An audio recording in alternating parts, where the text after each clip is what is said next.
If you happen to purchase the AV mount prior to Tuesday's patch, you got epic writing for free. Maybe Blizzard leaves it, maybe they don't. I don't know about you, but I don't gamble my expansion start on Blizzard's spaghetti code. A younger gamer calls this a win. Dad gamer knows this is a trap. Blizzard has 8 days to fix this bug. They patch it on Tuesday and you spent your 600 gold thinking you were safe? You're starting the expansion broke and slow. I'm acting like I still owe money, because if I'm wrong, I have 600 gold extra for flying, but if I'm right, I'm the only one ready. Here's how we get that gold. Most players log on, do a lap around their capital city, check the auction house, and waste 30 some odd minutes. As a dad gamer, we don't have that luxury. Here's the dad rule.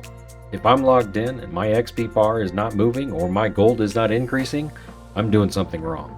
There is no loitering right now. We are going to target the lazy tax.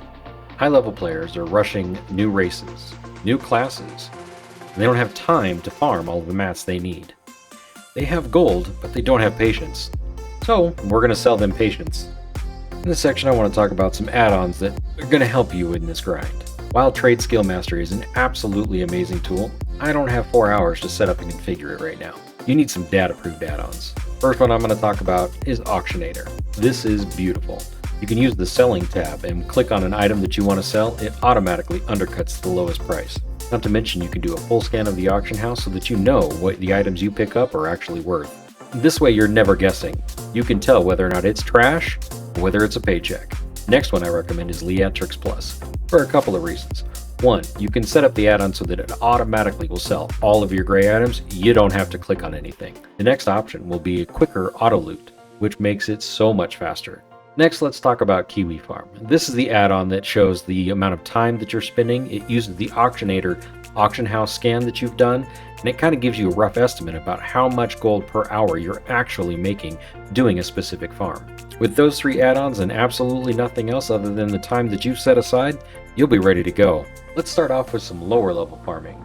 I'm going to call this one the Copper King. Why are we doing this? Well, because every single jewel crafter needs copper ore. They're willing to pay 5 gold just so they don't have to walk here, be their supply chain. Next, let's talk about those mages. TBC was the era of AoE farming, and mages need those light feathers. Harpies are a great place to farm for the feathers. This is low effort and high volume. And to finish things off, let's talk about fishing, specifically oily blackmouth. Now, there's going to be a lot of PvP happening in the Outlands. Guess what everybody wants? Reaction potion.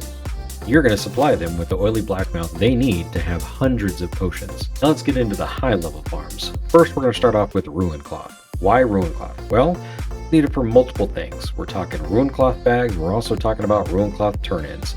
Everybody wants them. Right now everybody is prepping, and you're going to be their supplier.